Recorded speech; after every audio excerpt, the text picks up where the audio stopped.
it's really important to have a plan and understand what your goals are. In fact, my camel out there is suffering right now with a broken back. So I actually found Pepe when it was only a couple of hours old, and I'm like, oh, this is a funny meme. Oh my God. Yo! Who is this degen? The old man is swing trading over years at a time.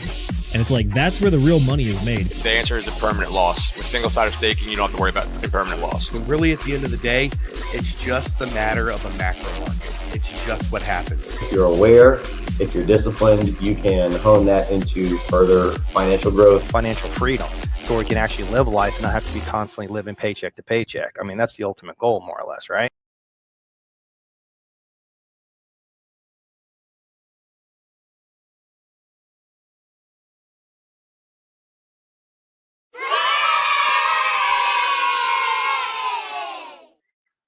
Good evening, ladies, gentlemen, and gentlemen of all ages. Welcome back to the Degen Roundtable for our flagship Sunday show. Tonight, we're going to be talking about a good grab bag of what we got going on in the world of crypto and even some government updates. That's right, spoiler alert. Allegedly, we may be ending the government shutdown soon, but we'll have to actually double check and see if that happens and what the plans are for that exactly. Outside of that, we also do need to talk a little bit about some of the crypto markets because this has been a wild week, not going to lie. People are contemplating if the bull run is over, if the 4-year cycle top is in, and everyone should just sell now and go away.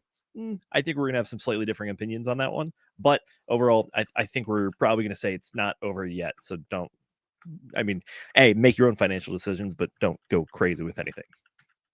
With that out of the way, hello, I'm Zenith. I'm going to be your host for this beautiful evening, and I'm joined by two excellent degens themselves. Up first, we got Mr. Will Stevenson, who is somewhat co-producing if the internet is working with him, but other than that, yes. I will also be doing that as well. How you doing, buddy? I am doing fantastic. I just finished reposting on Twitter and also in the Degen Roundtable live stream, so now everyone knows that we are live. I'm currently doing a bit of a weird setup. My computer is incredibly slow right now for some reason, and so instead of doing my normal PC setup that I got going on, I'm instead doing my mobile phone, and I'm hoping that I can still do the production stuff sort of kind of from the computer, but Zenith is running main seat producer tonight, so we'll see how it goes. It's going great though. It was fantastic. I got to meet Pesky Girl, super cool, awesome Hexakin. We went to medieval times just yesterday, and it was super cool, super awesome. We're thinking we were talking, and she's saying that she wants to do a quarterly Hex meetup over in Chicago, Illinois. So it was freaking awesome and fantastic. I loved it. It was great, and I'm just chilling now, man. I made my way back to the job site today, so it was like a nice little 8-hour drive, and we're back rocking and rolling. What are you guys up to? Dace, how you been, man? It's been a while since we've had you on the show. Good to see you, bro. I'm well. Good to be here. Yeah, keeping busy, man. Watching some of the more recent Richard Hart announcements. Been interesting, and trying to wrap up the last few contracts before the holiday concert schedule kicks in. So that's sort of starting to materialize across some of my different customers. And so, yeah, it's the last little bit of not Christmas work before it consumes all. Love to hear it. Oh gosh, what about you, Zenith? How are you? I am doing well, just doing the daily grind, if you will, and then also everything that we do over here. And then Dace and I are also running all the Walk the Block stuff as well on Mondays and inside the Telegram over there. So a lot going on, but outside of that, I mean, honestly, I'm just chilling. I think the next time I'm planning on traveling is Christmas, so I'm ready to be locked in. We're going to be covering a lot of books. We're going to be covering a lot of news, and we even got some exciting new Richard Hart project to talk about and try to figure out exactly what's going on with that one too. But outside of that, nothing too crazy. Do a little shooting here, little video games there. I might hop on Minecraft with you. Who knows? We'll see. Hell yeah! I was thinking sometimes for the folks at home, a little bit of a secret. Sometimes when Agent J is doing his technical analysis while we're live on the Degen Roundtable show, I will pop up Minecraft in the background, and I'll be like doing some absent-minded, just zombie work while he's doing his TA. So we might be playing some Minecraft later tonight. Not on stream, not tonight, but yeah, that's totally an option. And I was thinking about buying Helldivers too. I've just been on a like ever since we did the Starship Trooper book club. I've just been on a kick. I've rewatched the show. I've been downloading all the soundtracks. I've been looking through old pictures and things, and just finding all the Starship Troopers like memorabilia in my life and everything. So that's been a lot of fun, and it's been really near and dear to my mind. But yeah, bro, some video games would be pretty cool. Get the morale going. That's what I'm talking about. Excellent. Alrighty, we'll tell you what, Mr. Will Stevenson, I believe it is time to do what we always do at the beginning, the middle, and the end of the show. So, what do you got for us? It's time for chat motherfucking shoutouts, ladies and germs. The best part of the show where we shout you guys out for hanging out right here with us. Yes, sir. Yes, sir. First DJ of the evening, good buddy of all of ours, Mr. Moonpilled Rational Optics. He says, all in on the FOMO. Fear of missing out on this show. Glad you can make it, sir. Welcome to the party. It is always a pleasure to have you. And yes, we should be having a great show here tonight. Going to be talking about a lot and exciting stuff, which is cool. Because this is big. Like, we mentioned it a few times during the last few weeks we've been streaming. It's kind of been slow crypto news over the last 2-3 months, but we're finally getting some cool stuff coming out. Finally getting some craziness in the markets. It was not what we were expecting, but craziness nonetheless. So we're going to be hitting all of that tonight. Up next, another great friend of ours, Tam. She says, hello, my lovelies. Always a pleasure to see you. Hope you are doing very, very well. And then coming in third place, we got La Gran Comisión. So we are back to bullish now that Bitcoin weekly ended above the 50-week moving average. Yes, sir. Well, we're not going to say that we're back to bullish completely, but this is one of the things that did eliminate the very negative possibility scenario of actually entering into a full-on bear market. So traditionally, that 50-week moving average is one of the things that you stay well above during your bull run. And then once you break down below it, that usually is a good indicator that, well, time to pack up shop, things are over, that kind of stuff. But yes, we did have a wick below it, but we closed above it. So not saying we're out of the weeds yet, but it's a very good indicator. So we'll talk more on that later. We'll get into the market breakdown. But yes, very, very good news going on. And I'm stoked for this. I hope you guys are stoked about it too. Although I don't think Will cares too much about price on the day-to-day. So there you go. I will refer to my fantastic. The permanent marker is starting to wear away. I've displayed this chart so many times that it's beginning to not be as technical analysis-y as it could be. So I might have to make a new one at some point. But I too happen to be a technical analyst. But what I know that the 50-day moving average is something that people talk about a lot of the time. So it's probably something that is worth thinking about and mentioning and stuff. So I'm glad that you're happy, if even if it means very little to me. Fair enough. And by the way, shout out to Mr. Angry Twinkie, good buddy of ours. We like him a lot. He was actually the guy that really kind of got me up to speed on the 50-week moving average and what that means for the overall cycles. He's a super sharp dude. If you want to hear more from him, he does stream with Boogie. They do tacos and kimchi over on his channel, or US Crypto Boogie's channel, and they have a good time. They're the homies. We love shouting them out whenever we can. Speaking of homies, we got another one sliding in here. It's Slide 180. It says, nice Burger King hat with a cheers as well. This is my Burger King hat from medieval times, the medievalist time for Burger Kings. I dig it. I dig it. Let's see. Bit of a question here. The Grand Commission says basically we get another week to change the trend to the upside. Yes. So pretty much what we're looking at is we got a full week. If this week does end up closing below it, that will be not great. But at the same time, this could really be the start of a change to the pattern going on. It's not officially the bottom because we have to get confirmation based off of it, but it could actually be the start of a new trend, which I very much hope so. Yeah. And Moonpilled saying there's no kings around here, but the DRT king himself. By the way, Will, which knight did you have at medieval times? Who was your guy? We had the Yellow Knight of Nefala. Neflava something. So they changed the script every couple of years. They changed the show, and our knight happened to be the trader guy. So it was really cool. He basically won the tournament, but then he was like, I betray you all, and he did some dirty moves and kicked some guy in the nuts, and did before he stabbed him with this. It was very fun, and just I love all of the showmanship and the sparks flying, and it's very fun. It's very fun. Dace, have you ever been to medieval times? So there is a version of medieval times called Dixie Stampede, I want to say it's called, in Pigeon Forge area in Tennessee. And it's a reenactment. It's a Civil War themed version of the same sort of situation. So yeah, or there was when I was 12 years old or something. And so I've only been to one of those. I've never been to a medieval times. I've been to that too, Dolly Parton Stampede as well. Maybe that's what it is. That was fun. Yeah, it was wild. It's kind of a fever dream from 1998 or whatever it was that I was there. But yeah, and I've also been to like Renaissance Festival, which is like a different serving of of the medieval times sort of vibe. There's still like jousting happening, and so it's in the neighborhood. I dig it.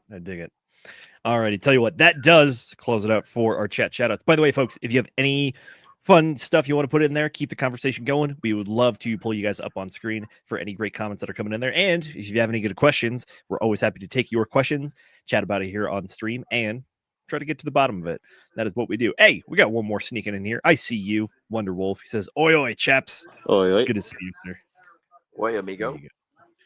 All right, gentlemen. Mr. Moonpilled Rational Optics sent me a video on Telegram that I can try and play on the computer. It looks like it is a King and Queen Saturday Night Live spoof of the medieval time stuff. It looks like it's about 40 seconds long. Do we want to pop into that, or should we save that for a different part of the show? Let's save it for a bit. We're coming up 15 minutes here. We haven't even brought up the first news story. We're just doing the chit chat. Speaking of which, let's get after it. So here we go.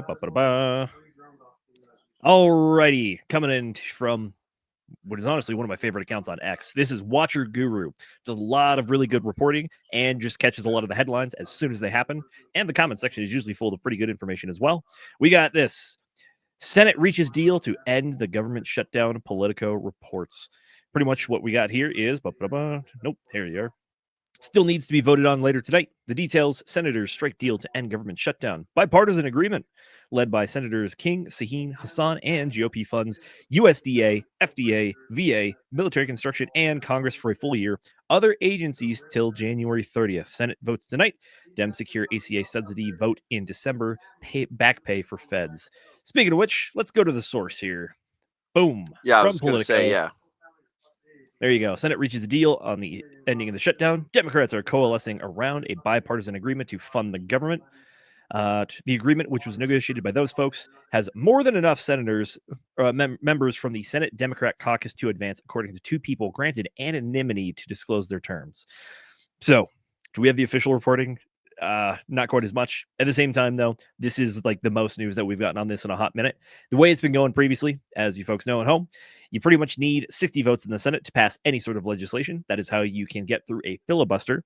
The filibuster requires 60 people to close it. Currently, the Republicans, I believe, have 54 or 50 seats, 56 seats in the House or in the Senate, excuse me. So they don't have like full control of it. They do have technically the majority, which does get them a lot of benefits. But as it stands to passing this kind of stuff, yeah, you need some sort of bipartisan agreement. And well, when it comes to funding the government, I think a lot of people have been waiting on this. So that being said, voting on it late Sunday night. Glad to see that they're working after hours on this one. All other agencies would be funded through January 30th. So looks like we might be having this fight a little bit later on as well as we go through January 30th. Pretty much, looks like a combination of a continued resolution and also just a clean budget bill. So that's pretty much what we're looking at here. Here's one of the big parts, though. As part of Democrats' agreement to end the shutdown, Senate Majority Leader John Thune is promising Senate Democrats a vote in December to extend Affordable Care Act subsidies that are due to expire at the end of the year, short of a congressional action. Democrats will also get to determine what extension bill gets a vote. Alrighty, gentlemen, do we believe it? Is it actually happening? Is this the time? Well, historically, they we're longer than they've ever had it shut down in the modern era, I believe. So like, there we are, new record. Every day we move forward, statistically speaking, is another day much closer to this being the case. So like, I don't know. We've also heard it before, or we wouldn't have gotten to this far into the shutdown in terms of number of days. So I wouldn't surprise me if they did it. I think it's a good look optically to reopen for Veterans Day. I think that's in alignment with lots of their goals and incentives, across the long term as it pertains to their job. And so, yeah, I think there's a good chance of it reopening this week. What does Polymarket say? I see you have it there pulled. The poly market definitely just shook up a ton as this news was announced. So right now, 46% chance, the 8th through the 11th, pretty much like today through Monday. I want to say it's correct. Tuesday's the 11th, excuse me. And then November 12th through 15th, that's Wednesday through Friday, I believe. And that is 46%. And then anything beyond that, 6% chance now. So it looks like the odds are favored is, yeah, the government's reopening. When exactly? Well, that's up for debate, and people are willing to bet on that one. But as it stands right now, it's about split 50-50. I will say, though, the November 8th through the 11th currently does have $3.3 million in volume, and the 12th through the 15th only has $1.0 million in value. And then November 16th still has $3 million in there for the volume as well. So a lot of money being thrown around on very silly stuff, but that's what it is.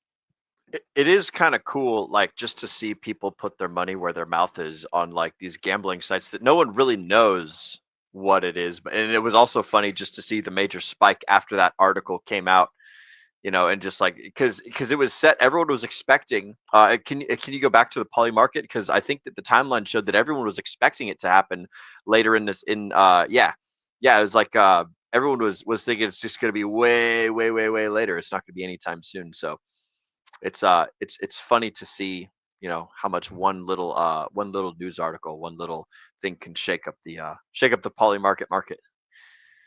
That's true. We were looking at November 6th, going past November 16th was all the way up to 63% as of, it's not giving me timestamps anymore. Oh, here we go. No, it's not. Whatever. Anyways, yep. Big things can change when you bet on silly things. So hear me out. It's not financial advice, but I don't know if I recommend this. In fact, I would argue against it. We've got some breaking news. Richard Hart has come out with a Telegram chat for the new token that is being created. So that's something that just happened. Battle Hardened Sniper was nice enough to post that in our Telegram chat. So thank you, Sniper. I don't know if we want to divert from this and start talking about that, or if we still have thoughts on this. I think that it's probably good to close this out before we go into that whole world, because that's probably going to be a big conversation. So let's finish this off. Yeah, let's wrap this guy up. All right, so gentlemen, what are the implications? Government allegedly is reopening this week. What do you expect to see happen for everything that is not the government, namely markets? Will says, I don't know. I don't fucking know, man. I never try and guess.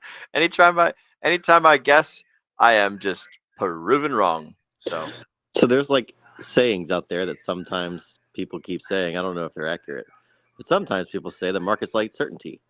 And so, like, the market, like the government reopening, some large amount of people, gain their payback, and markets on the whole return to a state of normalcy. Therefore, it goes up.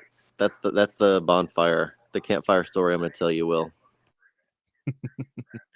I'm right there with you. I think that with the government reopening, the government is the federal government, by the way, is a massive employer. I want to say there's probably 2 million plus federal employees that are out there. During this time, there were a lot of those folks that were not being employed or paid. So that was a bit of a loss from when it comes to the velocity of money in the economy, if you will. But also exactly what you're saying there, which is that markets like stability. This kind of was a bit of time of instability, but at the same time, though, it was entirely self-inflicted, meaning that this was supposed to happen from the government to do their thing. They didn't do their thing. So we're like, okay, no, well, we know what the expected result is. So once it's done being self-inflicted and we can course correct, I think we kind of get a little bit more back to business as normal. But at the same time, though, I think it's definitely going to be up for debate how much of an effect this had. I know the air traffic controllers were actually reducing the amount of flights that were going on inside the United States by about 10%. They were arguing about going up to 15 and 20% even, just because they didn't have the manpower for it. So, like, Thanksgiving travel was kind of in effect there, looking like it might be affected. And as it stands now, like, this is good news. It means that the economy is going to get back to our baseline. So more stability, I think, is a good thing. And as a result, I do expect to see a little bit of a bump in the markets. I want to say that the S&P 500 actually was looking like it was a little bit down recently. Yep, this is our weekly, but on the daily, let's get a better view. Yeah, we pretty much since the 29th of October had an all-time high there of $691, dipped all the way down to 661, but looks like it might be a local bottom there. So overall, I think the macro markets are going to like this news. Excellent. Alrighty, gents. Well, I mean, we've been following this one for a while. This looks like the end of the saga, so ready to get back to other stuff that's coming out. And if that's the case, then hopefully some more of those crypto ETFs are going to get approved by the SEC now that they're going back to work. But at the same time, I wouldn't be surprised if those boys have a bit of a backlog as well. So to present the bear case before we move off the topic, right? Let's point at the bear read, which is we start to get the employment numbers back. We start to get the reporting of statistics back that could be very negative, and so the decision in markets could be, we've decided that like things are tanking, so like I mean there's always a bull and a bear case. That's always important to point out. Oh, for sure. And when it comes to the S&P chart that I pulled up there, it only went back to the 29th of October. The government shutdown's been going on for a lot longer than that. Right. But if you remember, there was an event that we talked about right around that time, and that was the Federal Reserve meeting. And they also pretty much came out and said, yeah, jobs are not looking great still. So as a result, they did the quarter point cut. They stopped quantitative tightening, and it looks like they're probably going to continue down that path if I had to guess. So is this going to change the overall trend of the markets? I don't really think. I think that it's probably pretty close to like maybe a 50% effect. There's still overlying trends like the job market mostly that's pretty much going to continue to go on until that gets fixed or even looks like it's starting to get fixed. So could be a small bump, but at the same time, I don't know if it's going to change the overall trend. So we'll have to wait and see. I'm hoping it's a local bottom though. That's what I'm hoping for. Yeah, I mean, I think what has been happening is going to continue to happen, and I think that this will probably be mostly baked in, which is to say we continue to move up. I mean, as the realities of the government turning back on, sad to say, like compared to the amount of leverage and the amount of money that moves, stock markets and like major markets, it's negligible, right? And it's an interesting thing where like it could very well be that like we don't really do anything different. The government reopens and we continue to just ease on up on the S&P chart like we have been. That's true. That's very true. Alrighty, tell you what, Will, let's get to this breaking news. Good sir. All right. What are you talking about? What new thing do we have?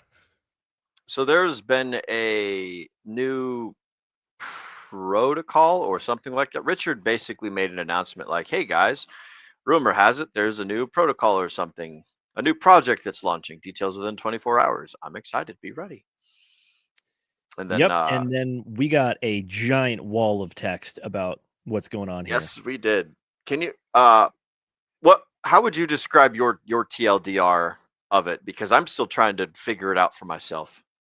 I'll read it from Richard here, and then I'll try to break it down myself. Dace has also been following this one pretty closely as well, so he should be able to give us a little better information. So from Richard Hart, when blockchains solved double spends with mining and validating, they on-ramped new users with coins. Mr. Prove and private prover tech amplifies blockchain's utility by removing the middlemen that make crypto so hard. Then it can... Sorry about that. Knocked over my own mic. Then it can disrupt and disintermediate so many other industries. Every use of the protocol creating more and more scarcity, buying and burning from the public market. Mr. Prove, a token that can never inflate, only become more scarce. So pretty much my TLDR for this is that he's trying to create a new OTC market for people, and that stands for over-the-counter trading, meaning that you should be able to complete blockchain transactions and have some way of proving that you are doing the thing, and then this project effectively acts as the intermediary that removes the middlemen, and just the project is itself pretty much a contract that you sign with another person to prove that you've done the thing, therefore all the funds can be released and transferred and all that kind of stuff. Dace, how badly did I butcher that? I think you nailed it, man. I think you nailed it. It's, it's sort of reminiscent the way that you put it. It's an interesting way to boil it down to say that it's like Uniswap in real life, right? Like there is a decentralized way to prove exchange or ownership through the blockchain, of real life things potentially, or of all sorts of things, it would sound like, or, depending upon what you want to do to it. And so, yeah, I mean, it sounds very interesting. I posted a summary over in our Walk the Walk group, but yeah, I think you nailed it. I think Richard's somebody, and like also the tokenomics of it being of it being deflationary, I think is significant. He's like sort of rolled a couple of different pieces of things that he's cared about and projects he's made in terms of angles and ethos into this thing, and we'll see if he can make it work. I think, I talked to Will about this a little bit on the phone. I think that Richard works along like two dimensions, and one dimension, like he can only work with one. So one dimension is time and like sentiment and like human emotion, right? We've looked at the Wall Street cheat sheet before and talked about sentiment, whether it's depression, euphoria, all the different stages, right?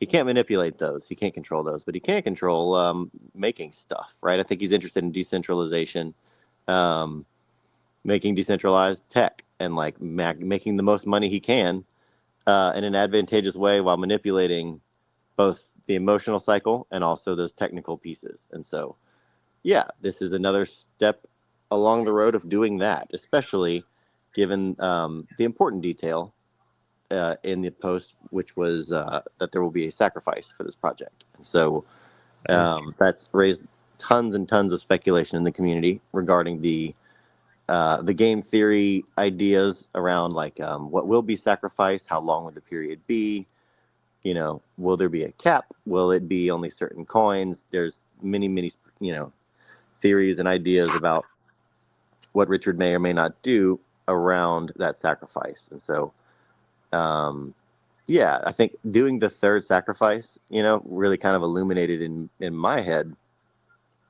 my conception of like how he's, how and why he's doing what he's doing. And so, yeah, it's an interesting project. I'm excited to see what unfolds. I will be watching for sure. I am as well. We will talk about the sacrifice in one sec. I guess like the final little explanation point here is this, which is that I just described the project to you, but there's another thing that's part of the project, which is the token itself. There's Mr. Prove and Private Prover. Private Prover is the actual OTC transaction verification kind of thing, and then Mr. Prove is the token itself. So if you don't care about using the project, but you want to have some sort of exposure to it, then you're looking at Mr. Prove. I think that they even have done some more talking on Twitter, and he's kind of migrated towards the name Prove X as a token. But until we get the official project launch, don't really know, or until we get a little bit more official information. I believe they just had a logo contest, and I want to say Shill Gates actually ended up winning it. He ended up doing like a pulse chain gradient with a shield and an X kind of go through it, like the Pulse X logo. So the idea with the Prove X or Mr. Prove token is that token is has a buy and burn function whenever people use the Private Prover project itself. Oh gosh, what are we doing? Is it over here? I just brought this up. Oh, okay. Yeah. Yes. Thank you. Yeah. So shout out to our boy Shill Gates, always on top of it. I think Richard Hart said he was going to give him the guy $10,000. So there you go. I think it already happened. This all happened earlier today around. Shill posted receipts. He's already been paid. Yeah. Dang. Richard's fast on it. I love it. All right. Tell you what, Will, do you mind pulling me back up? Yep. I got you, dog. Voila. Alrighty. So from Richard Hart, I have a feeling that the Mr. Proof coin will be given away for free to a sacrifice set created by people sacrificing to prove that they believe in the removal of middlemen and replacing trust with proof. I can't wait to see more details when this website goes live, hopefully within 24 hours. I do not have a website. If anyone out there does have the website, please send it to us. We'll definitely look at it on stream. But this is kind of the part of the tweet that caused a bit of a firestorm within the Hexagon sphere and Polskin sphere over on Twitter. And I got to say, our good friend Miguel Dollar Cost Crypto, I think he was spot on the money. He said, "I done said y'all would sack after so many other people said I'm never doing another sacrifice." Well, it looks like people are lining up for a sacrifice again. So shout out to Miguel for being right on the sentiment of the Hexagon pulse there. Were you guys expecting a sacrifice? were you guys expecting people to be willing to do another sacrifice? I was not expecting any of this, I should say. Dace, what were your thoughts? Another like if he were to launch another protocol, then yes, I kind of expected another sacrifice. I didn't know if he would launch another thing, but I think it doesn't surprise me that because another protocol is launching, we have another sacrifice. And like again, I think looking back on the few times, it's funny enough. This epiphany hit me because I was looking at Corey Costa and Richard X conversation they had. Richard's reply to him sort of complaining about a third sacrifice was, what did the chart do the last 2 times he did a sacrifice? And like, go take a look. That they did quite well, and so that's why I said what I said about it illuminated my opinion about Richard working on the timeline of the sentiment of the group, right? He is someone who knows how to leverage the sentiment of the market in those frothy moments. He's done it twice now to great effect, but not the effect that many people have expected. And so, yeah, it's something that's interesting to take a look at. That makes sense. I'm not surprised to see another sacrifice. This is kind of a big point of contention back when we were covering the old Richard Hart versus SEC saga, is that the SEC, part of what they were trying to go after him was doing the initial, they claiming it was an initial coin offering, saying that just because you call it a sacrifice doesn't make it actually a sacrifice. So we never got an official answer on that, but based on how things went, it pretty much was leaning the way of the SEC didn't really like, the judge presiding over the case didn't really see it the way that the SEC saw it, which is that you can do this thing. It does seem a little odd, but you can definitely do the thing and then reward people that did your thing with something else entirely, especially something that they claimed when it came out had zero monetary value to it. Any monetary value associated with it came as a result of the market afterwards. So seeing him go this route again, I'm not surprised. Second reason for that is that I think Richard Hart has also been very vocal about ICOs in the ways that there's a lot of dirty games that go on with it, whether it's the seed rounds, the second seed rounds, the friend and family rounds, all the people that are able to get in at such a lower price than the rest of the market is able to once it goes live, that it creates pretty much just like a cash exchange for the people that are involved effectively. I mean, it also assumes that the token trades for a substantial amount above what those people paid for it. But I mean, this is something that we've been talking about for a while, whether it's the initial seed round kind of stuff, whether it's launch pads that go well or tend to kind of go poorly, actually. So not surprised there's a sacrifice. Not surprised people are willing to sacrifice for it again. But yes, Stace, I think you really had the golden nugget there, which is like, look at the charts. They show what the market is doing, and they show the sentiment, and they actually show what people are doing with their money as well. So still going to figure out what kind of stuff is going to be sacrificed. But we've been speculating for a long time that if Richard Hart was going to do launch another project, I think a lot of people were looking for a Richard Hart wallet, but this one came out first. So if he was going to do something like that, people were speculating like, oh, what if, I don't know, use incentive token? You got like bonus points for using incentive token. It's like, there you go. That's the incentive now. I haven't heard that one for incentive. That's interesting, but I have heard people say, Pulse Chain, Pulse X, Hex only. I've heard people say Hex only. I've heard people, game out all of the different possibilities. But I also, to zoom out, like, I don't know if it's in Richard's personality to not take whatever somebody's willing to sacrifice for it. So, like, we'll see.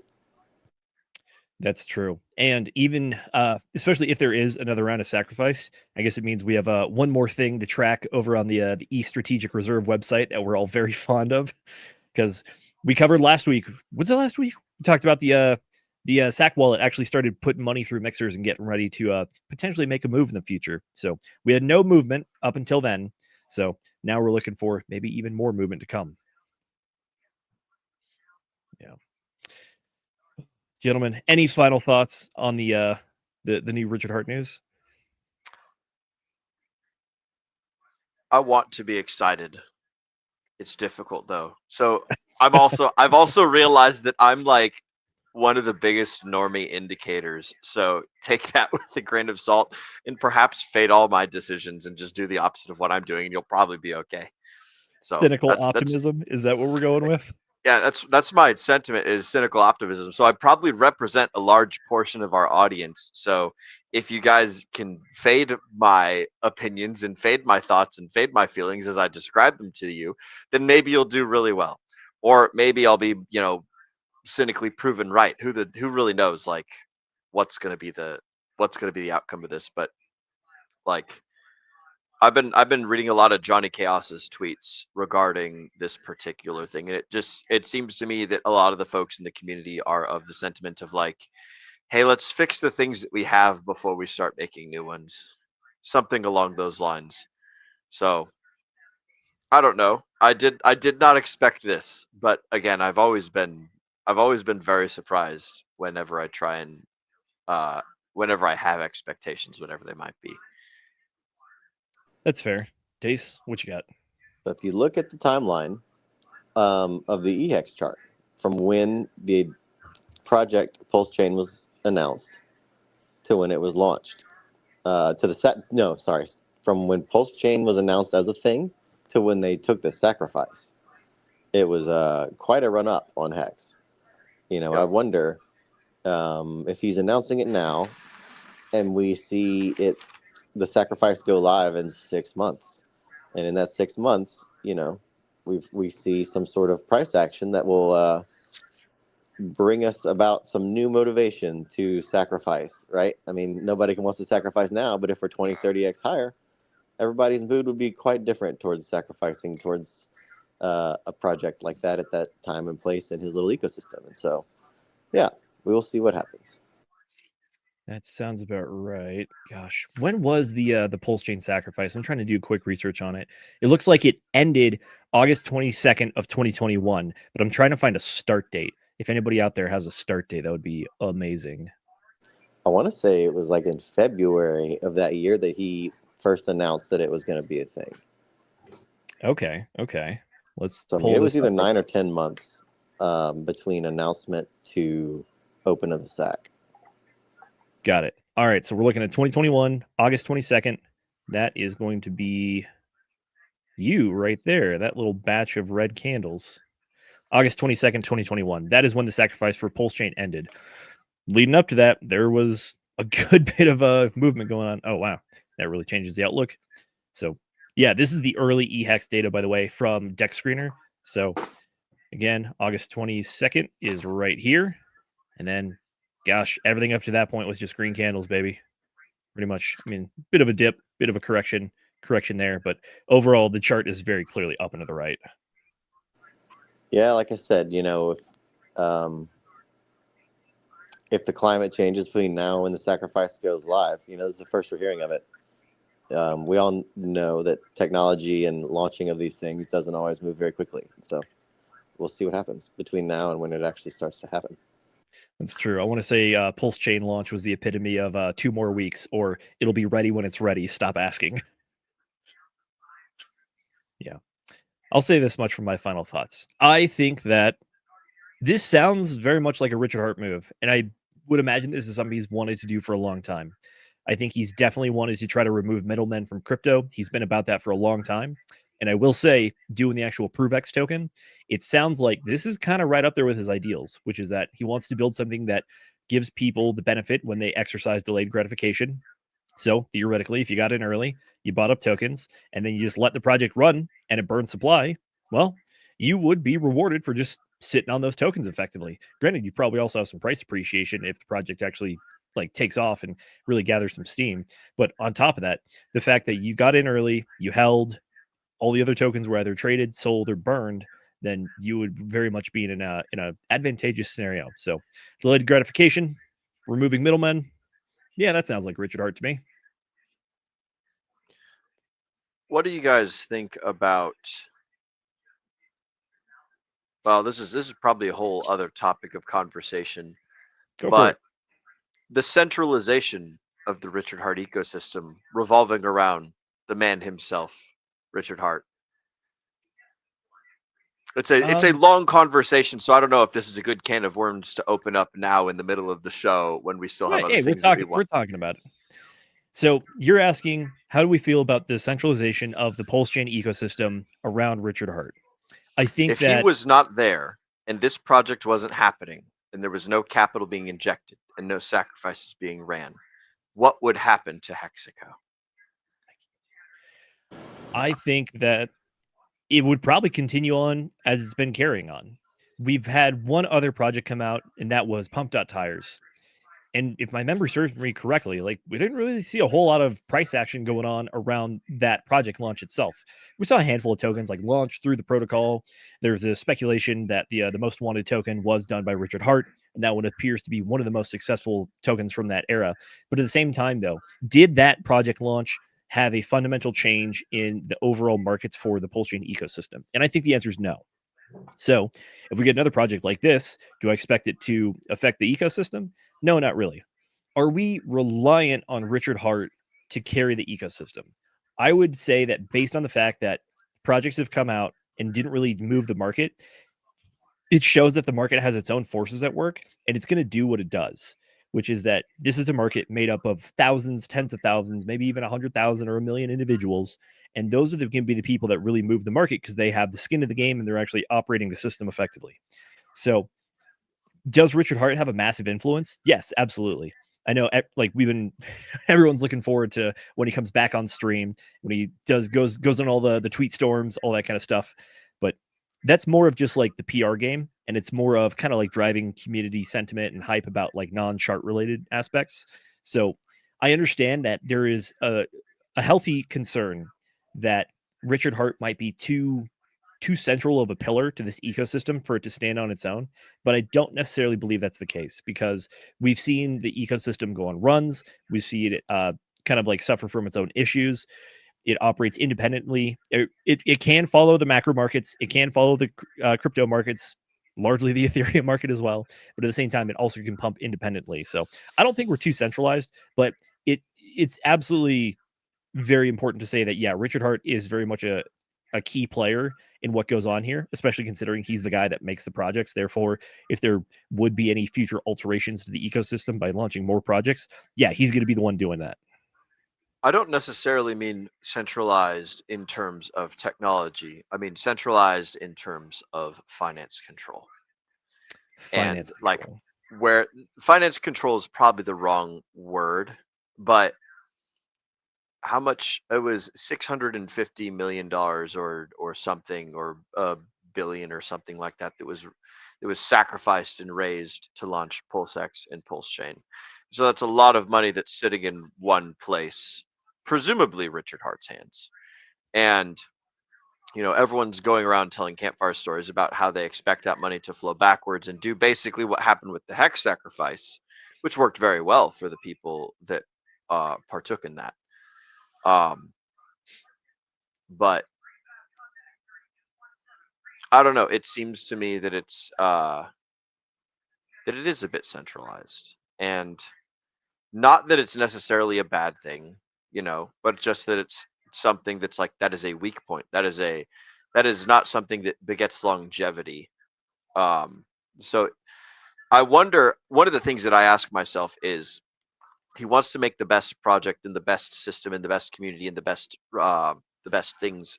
So how does he do that to make the machine operate itself without him sitting there pulling the levers and things? So that's something that I think is worth thinking about anyways. You're not wrong when you specifically identify that, like, that is a substantial war chest that he has available. Yeah. And that's just sacrifice funds. That's also not including his own personal fortune as well. Well, in the origin address. So like his personal fortune, that's his money that he's going to do whatever the hell with, right? But the money that everyone that's a part of his community puts into the ecosystem, or rather sacrifices into the ecosystem. And then the money that is the like central pillar and price defender ish, or I don't know if it really defends the price, but 95% of the supplier is in the origin address for all, or I don't know if it's all of the tokens, but it's like for Hex, for Pulse Chain, for PulseX, for I don't know about an incentive token, but like all of those ones are sitting inside the massive war chest that is the origin address. And so it's like, if those things if the person in charge of those things kind of sort of just fades away, Satoshi Nakamoto style, does it have the same effect as Satoshi, or does it have a different effect, either positive or negative? So that's the thing that I think. Go for it, Dace. Well, you've got 3 different coins with 3 different like future trajectories, given how they work. We know that a few months back, the origin address staked all of the hex effectively. Like, I mean, 93% of the supply of hex is now staked, paced out in a ladder. And so we don't know if the origin address is Richard, or if it's a committee or a group of people or a AI bot that's been given ownership and like management over it. Who knows what it is? Let's assume that it's Richard for the purposes of your question and conversation, I guess, which I don't, maybe is a fair assumption, maybe not. But let's put it aside and just call it what it is and say, like, if that is the case, that he has taken actions that, like, the validator, like Pulse Chain will work as long as there are validators, which doesn't require him to be. PulseX will burn more of itself as long as PulseX works. So who knows where the PulseX servers are being hosted? I guess we can all run our own version of it with our little links that he has given us. And so, when the big chunks of hex come out, if they were to be good accounting and just stuck in perpetuity, effectively you're removing that hex supply and locking it up, and it sits there forever, or you melt it away and fee it out to your long-term holders. So yeah, I mean, there are ways to set the supply up into the future where he doesn't have to like put his hand on it, right? And I think, who knows how much he is putting his hand on it with bots and things and like other accounts that we don't know about, that we can speculate in all directions. But when you really look at like the mechanics of the supply, a lot of it is kind of accounted for, right? Like PulseX over time will burn away. Pulse Chain pays validators, and so as long as there's a speculative value of Pulse, I imagine people will be interested in validation. And the staking of the hex was a big step. I know at the time it was very controversial because it was it costed a lot of the hardcore long-term staker people a lot of their returns. And so, not a popular move, but I think one that is aimed at longevity when you really look at it. And so that's my like 2 cents on that topic, I guess. I think you raise a good point there. And I think that what we see inside of the Pulse Chain ecosystem is similar to what we see with a lot of other projects, which is that whoever is really the controlling group, entity, founder, organization, whatever, they typically always do control a lot of the supply. And there's reasons to do that. If you control a lot of the supply, you can kind of dictate a lot of the action that goes on, and you can also utilize it to a certain extent to either like buoy the price in case times get rough, that kind of stuff. But honestly, Mike and Danny Boy here, I think are pretty close to what I'm feeling, which is that Mike was saying the tech is decentralized, the price is not. And I think what you mean by that is if you look at the holders of the tokens, the token holders is not, it's not like this perfect distribution of like there's 1,000 people with like 0.1% of the total supply or anything. And then Danny Boy is like 100% centralized in the early stages is okay in RH World, nothing new. And then the nothing new there for RH World, I'm right there with you. This is what we've seen. Will, you mentioned it. Daisy mentioned it, which is whether it's the OA, whether it's just accounts that hold large amounts of Pulse Chain, PulseX, incentive token, Hex, whatever it is. We've seen this kind of activity before. I would expect nothing less. I think you could theorize that maybe those Pulse Chain sacrifice funds could also be used inside of his own sacrifice to help gain control of a majority stake for the Prove X token. But, absolutely. Yeah, and there are also ways of doing that without just trying to like go through your own sacrifice as well, especially considering like you're the one that releases it, therefore you're the one that is sending the token to the addresses that have sacrifice for it. So look, it's a possible use. But even if they did that, it would kind of just be like refiltering the money to the exact same location again, because it goes from his wallet, sacrifice, his wallet. Yes, but if you read the fine print of this first Mr. Prove Announce, or Prove X, whatever you want to call it, the new thing, it burns when things are proven. And so if he's got his entities handshaking and proving things back and forth, he's burning away supply a lot quicker than people are swapping. And like, Who knows if that works differently than the buy and burn of PulseX, supply swap. The mechanics are going to be, the devil's going to be in the details as it pertains to the rate and nature of the burn per proving or per handshake, right? Like, it's going to be an interesting thing to look at to compare the long-term deflationary dynamics between PulseX and now ProveX or Mr. Prove, whatever we wind up with. I think ProveX is where they're leaning. I like that one a little better myself. I wish it didn't sound so close to PulseX. I think it sounds better by itself. You know what I mean? But in the greater host of things, it's a little funky for people. But we already had eHex and pHex. I don't know if it could get worse. And the great debate about which is the one true hex, and then we still ended up just sticking up calling everything pHex and eHex anyways. So shows you how well that one worked out. Yeah. Tell you what though, let's pull up some of these other chats. Let's see. Marcus 72 coming in. Good to see you, by the way. Good to see all you guys that are showing up. He's trying to answer your original question there, Will. He's saying after this cycle, RH won't be needed. So maybe not the financial centralization, as you put it, but from the centralization of necessity to the ecosystem. I think Marcus is hitting a sentiment that a lot of us have been talking about as well, which is that Richard R has been trying to remove himself at times from the ecosystem and still trying to ensure that it worked well without him.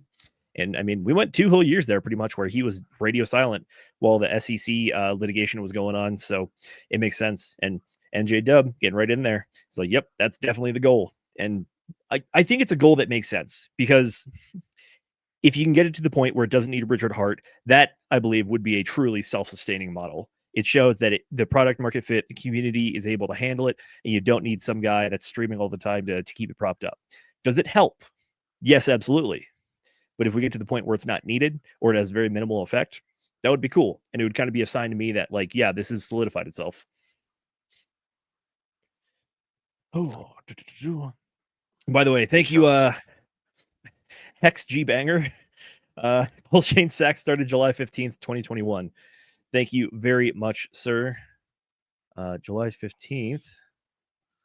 Oh my gosh. Yeah, here, I'll pull this up real quick. This is going over to the old deck screener chart. So here you go. Here's July 14th. 15th is that big candle there. There's probably an announcement about how the SAC was going to work. And yeah, that's some pretty strong price action right there. Let's go ahead and pull the price range. Let's see.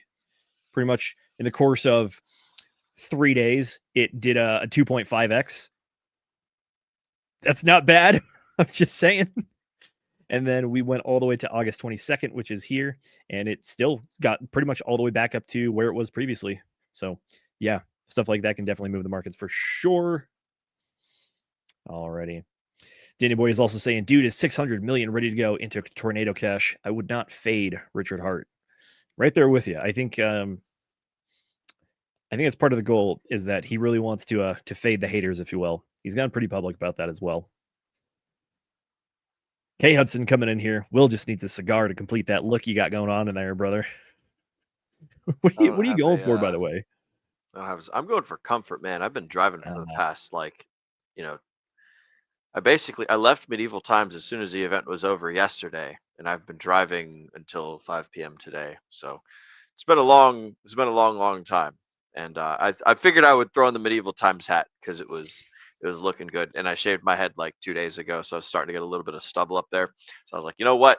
Between the Medieval Times hat rocket and also golden or yellow and black is just like a phenomenal color. Everybody loves bumblebees. Everybody loves this color combo. So I was like, oh, look at that. That works pretty well. So that's what I'm going for. It's comfort. And I'm drinking my grog Jaeger mixed with water. So it's a good time. What a combo, sir. All right. We also got West, good buddy, coming in here. He says, hey. Old man Jenkins is also saying, sup, gents. We got Hex Glenn as well. Hey, boys. Marcus, we got you as well. And Moonmutt saying, hello, my DGen friends. Great to see you, sir. And speaking of DGen friends, Hexagon Lost in Asia saying, Gov shutdown ending now. Let's go. Agreed, sir. Agreed. I don't know, man. I want the government to stay shut down. That's my preference personally. That's fair. Keep it shut down, but still make all the elected representatives do their job regardless. Fair enough. Alrighty, gentlemen, let's get on to what do we want to do? Market, or we want to talk about STIMMY checks? Let's talk about the market. Let's talk markets. Okay, sounds good. So, coming to us from Cointelegraph, can Bitcoin bulls avoid the cycle's fourth death cross at $102,000? Let's see what they're talking about.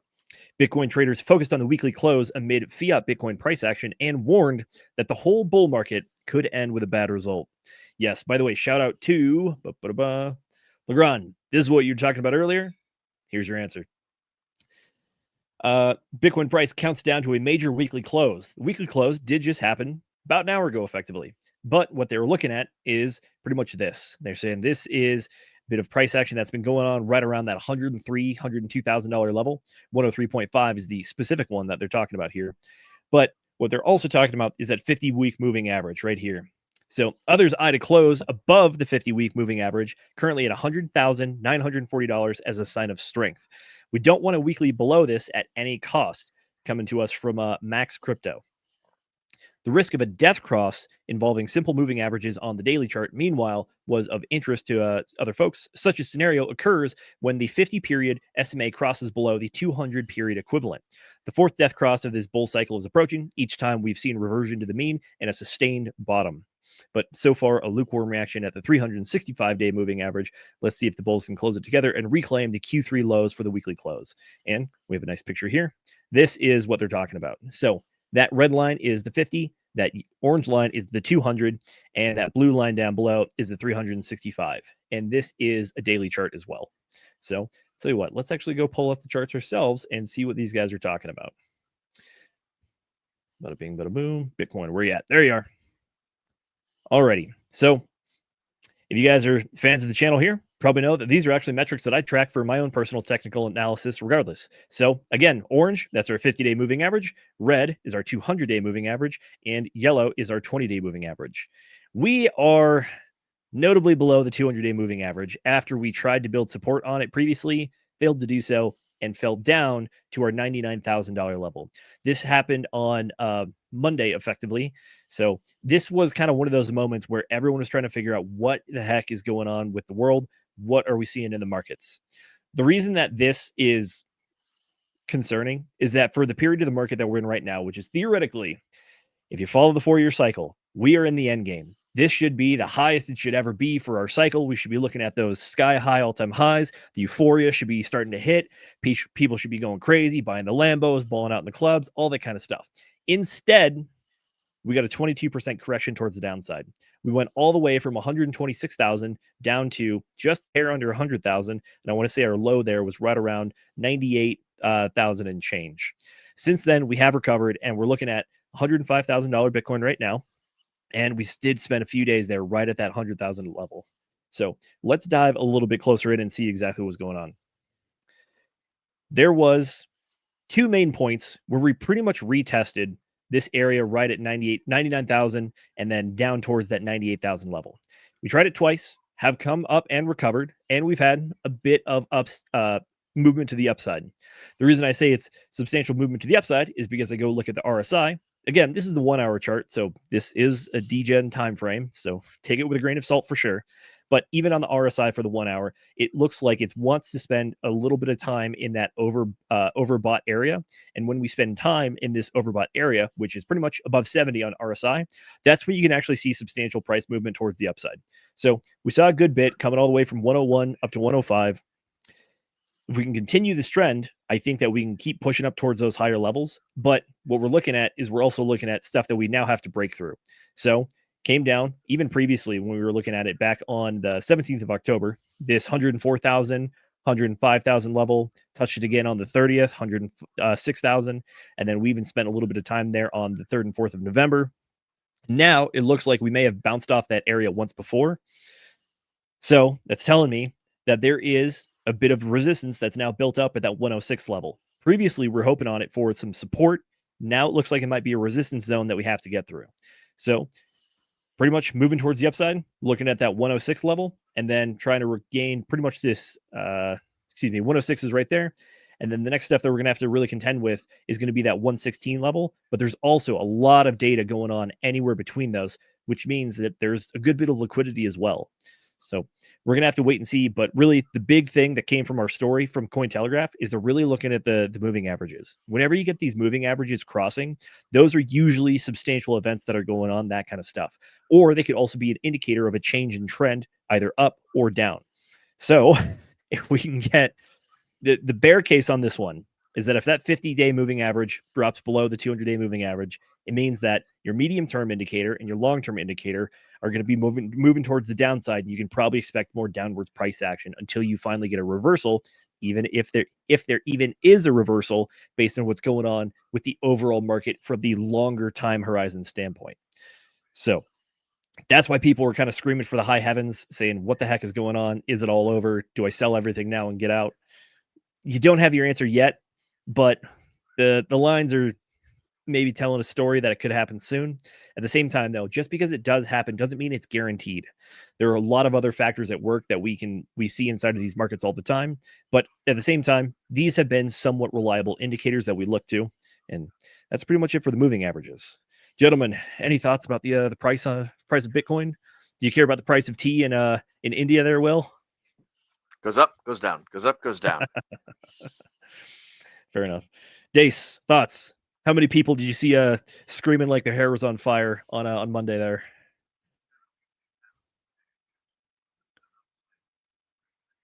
Uh-oh, we lost him. We may have lost him. What a pity. But we were joined by Mr. Smoothbrain. He thanks you for the sauce. So absolutely. Always happy to talk about it. Mm-hmm. One more little thing to talk about. So folks at home that have known me for a while know that I'm a bit of a nerd when it comes to the 60-day cycle stuff. So let's cover that real quick. Previously, what we were looking at is we were looking at a 46-day cycle with a cycle high on day 35. Did that seem odd? Yes. Usually, if you have a cycle high after day 30, it means you're going to have a right translated cycle, or a cycle that goes past 60 days, most likely shorter than 80 days, though, for sure. So seeing this kind of action definitely scratch some heads. But at the same time, with everything that went on, we had the massive $19 billion liquidation event. We also had U.S.-China trade negotiations going on, or the tensions flared up for sure at that time, causing this price action, which is understandable. Now we have additional data, which actually invalidates, in my opinion, it does invalidate our previous 46-day cycle. And now we're looking at a cycle of about 64 days. So just from the general, does it make sense standpoint, does a 64-day cycle for a day 35 high make sense? Yes, it does. However, there's another factor that goes on here. The cycle high that we got was a Bitcoin all-time high. If you have a Bitcoin all-time high, I would argue that shows that you're in a pretty bullish cycle. If that's the case, then what you would normally expect is a cycle that ends higher than it started. In this case, we got the opposite. We got a Bitcoin all-time high and a cycle towards the downside. People have been pointing out that something like this could potentially be a top signal indicator, which is that previously in the past, if you actually see a cycle that looks like this, odds are it might be close to the cycle top. Again, these are just indicators. They're not hard set rules. So we're going to have to take all this into consideration when looking at the charts. Is this surprising? Yes, I would argue it is. Do I think that this is the end of the world? No, I do not. The reason that I think that is, A, our favorite topic around here, the Federal Reserve. We have potentially money printing coming in the near future. Additionally, the story we're going to cover after this, there are talks of stimulus checks going out. We remember what happened last time there were stimulus checks. Oh, yeah, it was 2021, and the market went ballistic. On top of that, we're also allegedly getting the government shutdown ending soon, meaning that more people will have their regular paychecks back. So theoretically, there could be an influx of retail traders just from, getting your paychecks back and then also getting that extra stimulus check to figure out what the heck to do with it. So because of that, I don't think that these are necessarily terrible signals, but at the same time, it definitely would be, I think it would be a bit foolhardy to not take them into account. Speaking of which, I got a man that's probably about to come smack me with a chocolate for my TA. Jay, how we doing, buddy?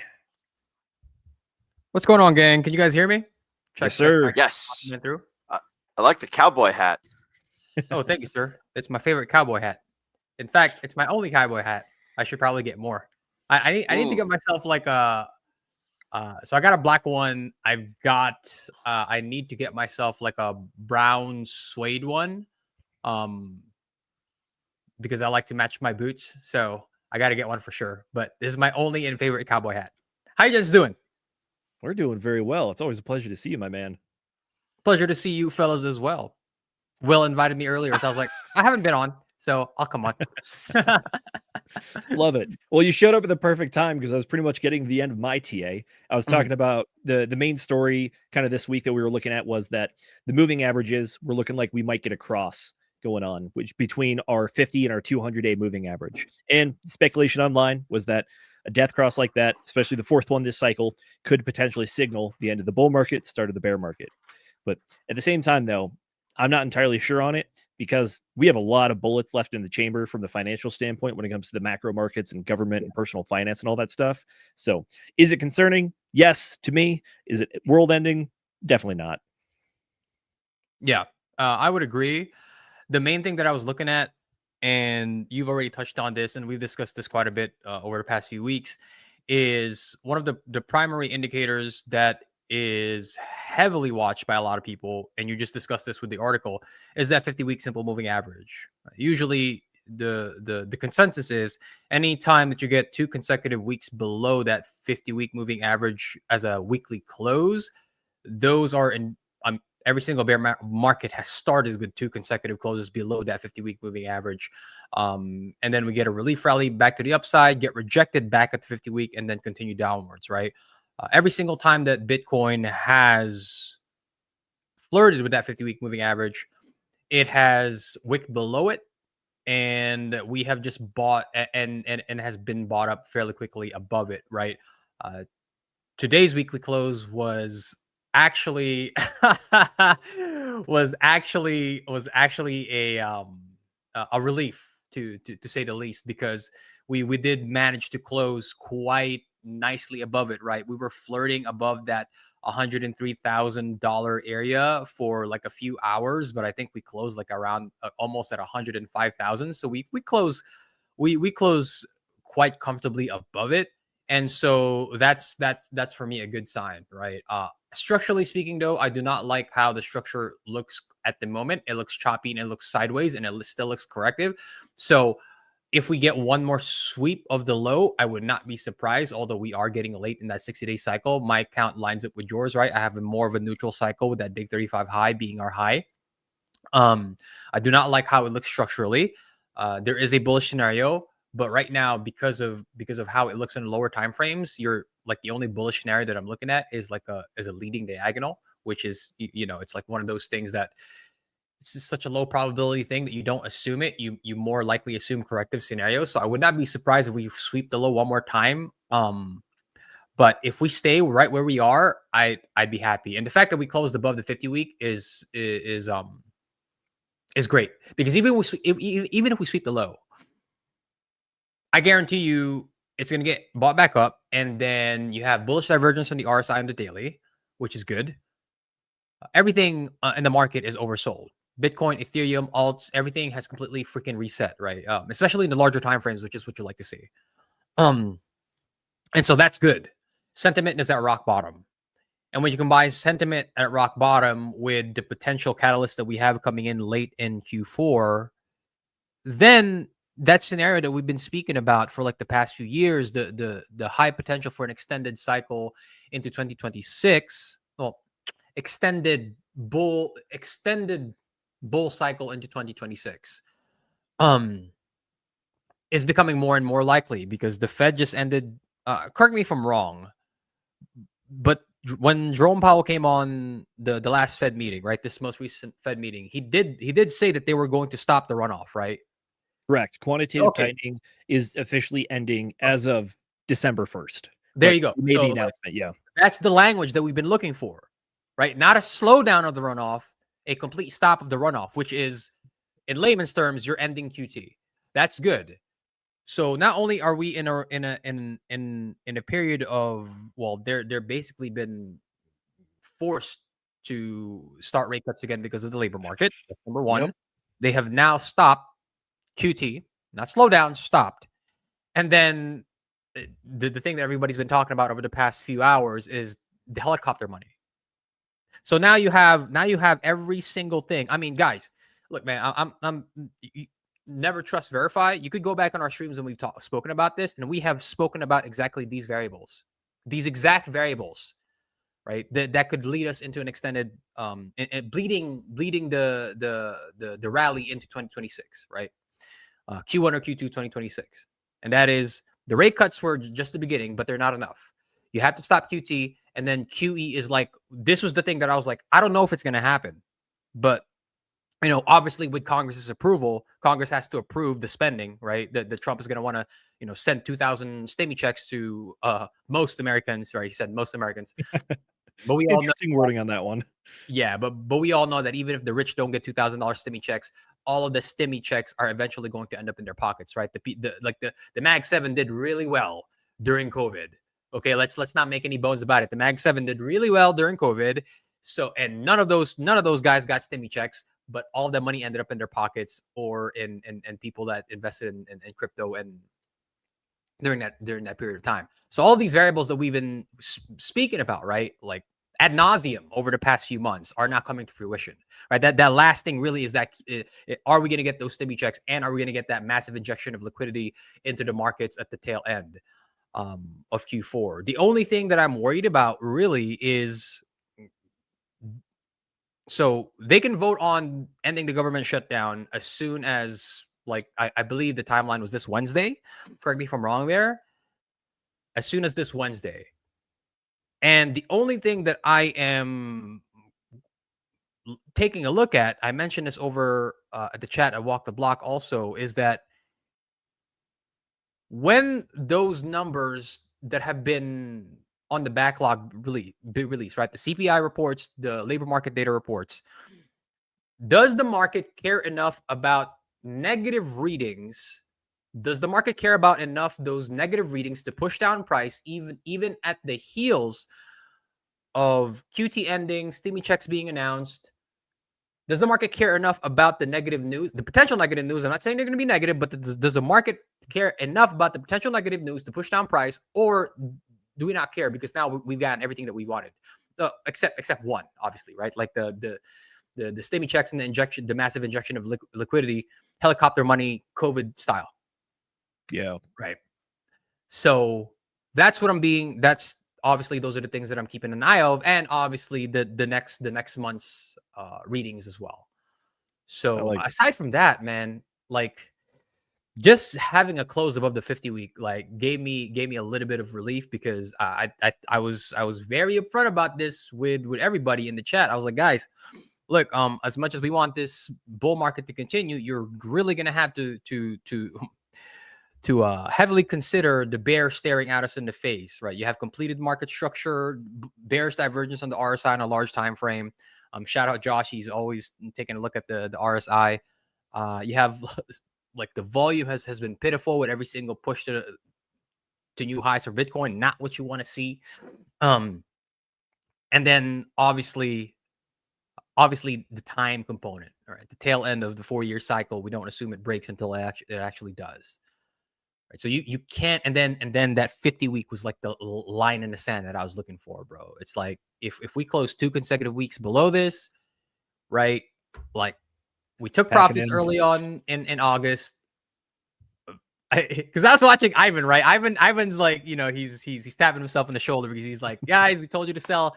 We told you to sell when the money line flip red, and they're like 30% out of the market. I think I took like 20% out of the market during early August. Obviously in hindsight, I wish I would have taken out more, but I was really starting to consider, like, okay, man, like a hard conversation with myself in the mirror. And I had to put some things in place in terms of like plans. Where like, all right, man, like how much are we going to leave on the table just in case, and how much are we going to have to like to take out, and just take the profits, even though we didn't get to $10,000 Ethereum. But right now, obviously, bulls are still fighting. But I do not want to underscore just exactly how much the bears have taken over in terms of momentum over the past few weeks, right? Oh, the tail end of October was not pretty. Beginning of November was not pretty. The government shutdown obviously like is scaring people as well. So the next 7 weeks to cap off 2025 is going to be very interesting, because to say that this time was different for Bitcoin is an understatement. That's It's for like sure. I could remember some of the things that we were obviously right. The new all-time high before the halving, that was number one. So that was like, wow, that's different. That's like very different. And then obviously when you take a look at historical returns, especially Q4, right? Q3 and Q4, everybody's thinking, oh, August historically closes, I think it was like August or September historically closes red, and then we got green. And then everybody was like, well, October historically closes green, and we got disgusting red. So there's a lot of things that people were expecting to say the same, and they were not. That's true. And By the way, maybe we are gonna. go ahead. I was gonna say we are gonna talk about the stimulus checks announcement for our last article of the evening. But you brought up two really good points that I want to hit on.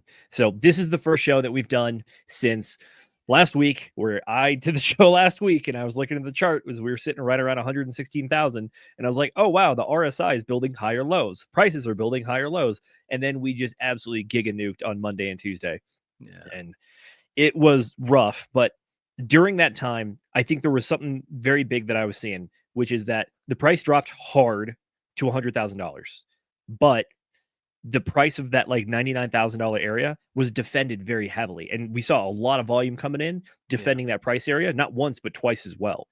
So it leads me to believe that there's a lot of people that are still looking at those lower price ranges and have some limit orders down there and are looking to get more money into the markets if it goes down to those lower levels. So like you mentioned, if we see that we sweep the lows again, I think that that's a decent case to show that there is an appetite to defend this level, and there's an appetite for people to pick up sub 100K Bitcoin. And I think it could be a very strong support point. Yeah. And another thing that was really disheartening was I was taking a look at some on-chain data a few days ago, and the distribution of Bitcoin from holders that are considered long-term holders, right? Anywhere between like a year and older, at least, right? But even older, like legacy Bitcoin, like the distribution from those wallets. I don't know if it's been in an all-time high, right? When you compare to other tail end like Q4 post-halving year periods, but it was pretty nasty. So I'm thinking like, wow, this is like we got to 125,000, or I think it was like $127,000 Bitcoin, and these long-term holders, like that was their mark, right? That was like Bitcoin hits 100,000, so I'm going to cash in a lot of the chips. So we'll see if a lot of things were different in terms of of some of the things that we were expecting on the green side. Maybe we get this time is different too, in that we bleed into Q1 or Q2 2026, and we get that extended rally into next year. So we shall see, man. We shall see. And we shall. The other thing that you mentioned, we've only been talking about Bitcoin this whole time as our little after action autopsy of what the heck happened on Monday and Tuesday. Altcoins, large market caps, got absolutely obliterated. We saw this is the double tap. They got Exodiad, man. They got Exodiad. Dude, straight to the shadow realm, like wrecked. So we saw a glimpse of it when we saw the liquidation event that we had a few weeks ago. You saw plenty of charts dip hard, but a lot of them did recover. They were still down from where they were previously, but there was a recovery. We saw a lot of wicks, very quick, instantaneous, less than an hour kind of stuff. But when it comes to everything else this time around, we actually saw a substantial drop off. So I'll go ahead and pull your screen back up real quick.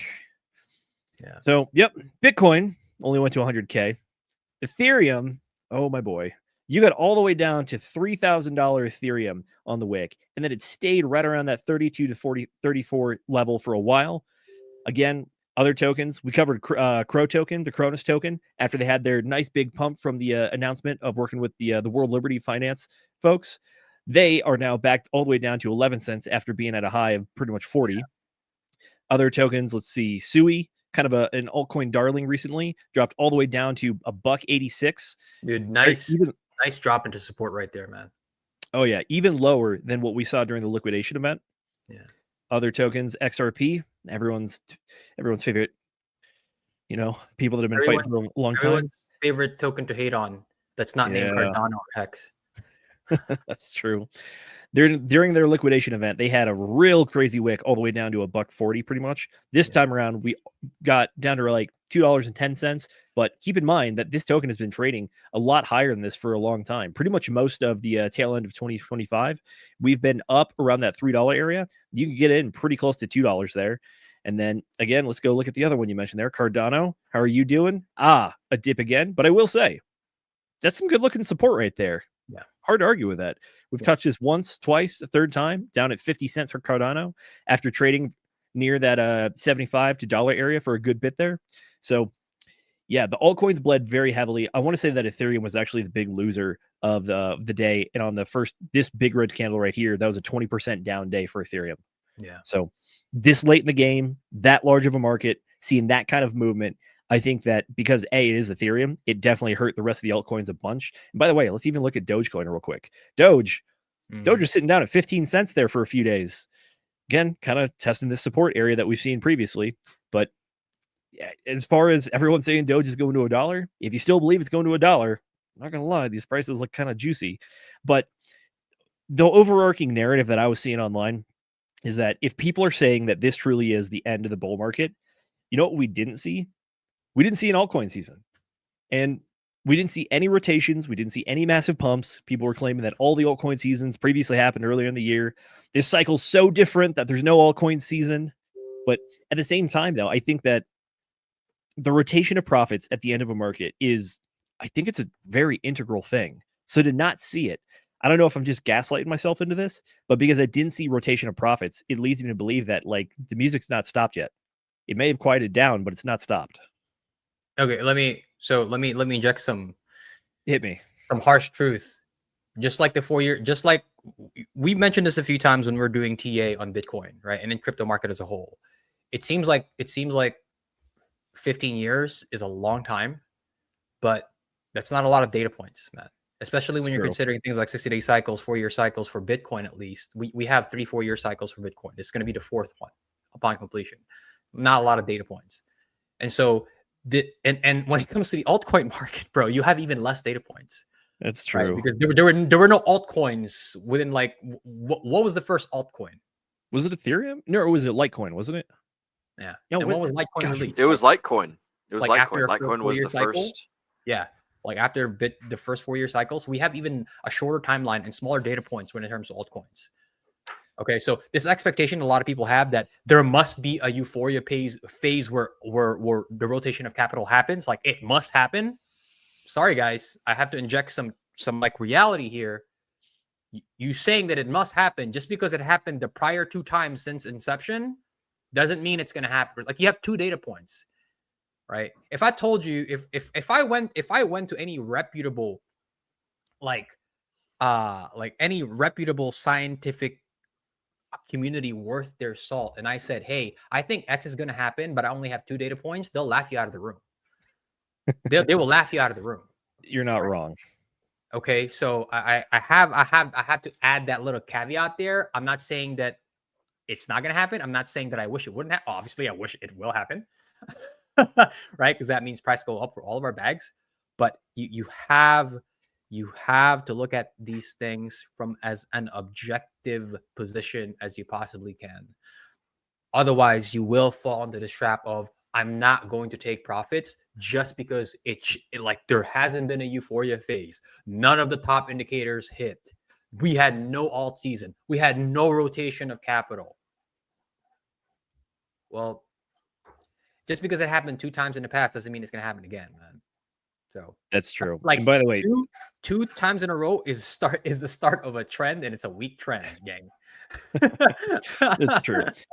for the folks at home, the idea of sample size is very, very important when it comes to actually trying to do good data analytics.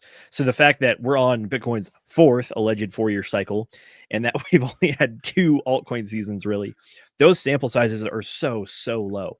Even if you want to achieve like a very marginal, like 90% confidence, you need a sample size of like 300, like over 300 samples to get to that level of confidence.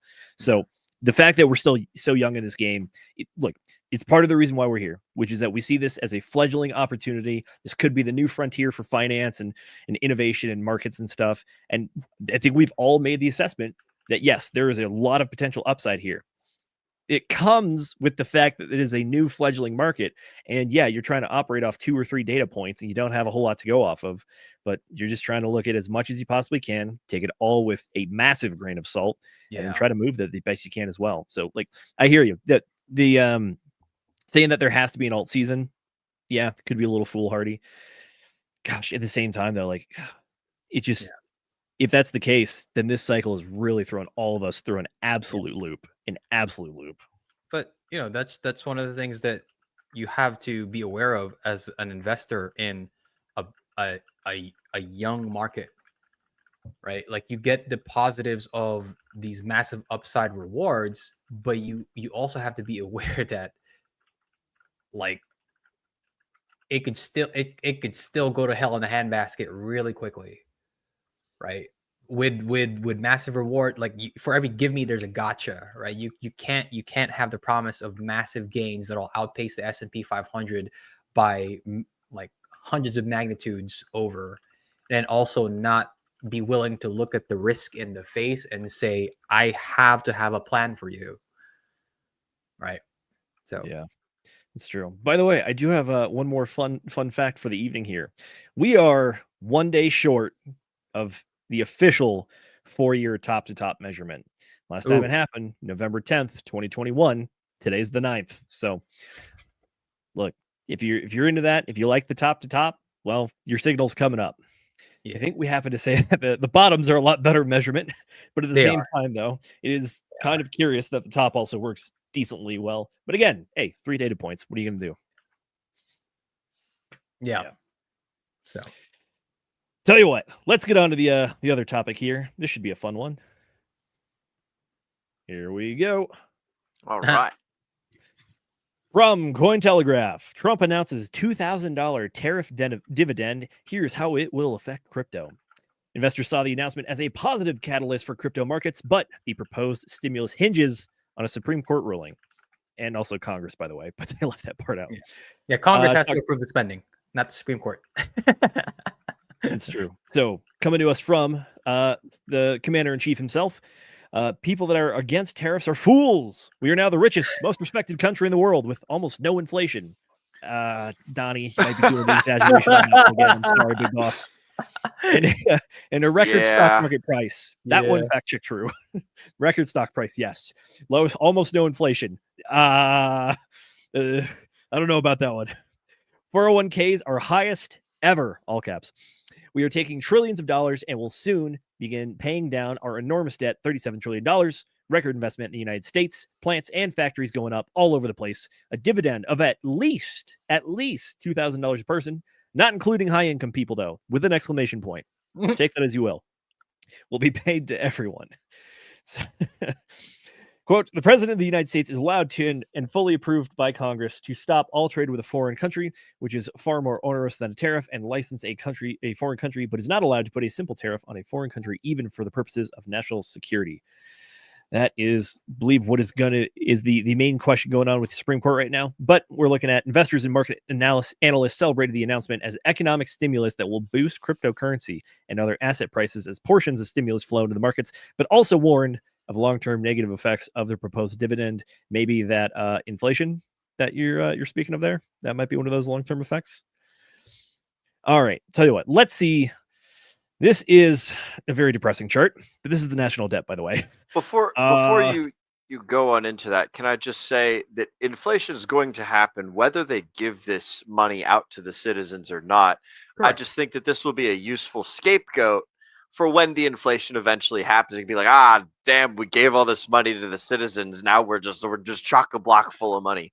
And then the people that don't know or don't stay informed will just gobble that excuse up and be like, oh yes, feed me more lies, please. Tell me how doing nice things for me that is a drop in the bucket is the thing that's actually causing this whole waterfall and flood and everything. So that's just all that I wanted to interject in there.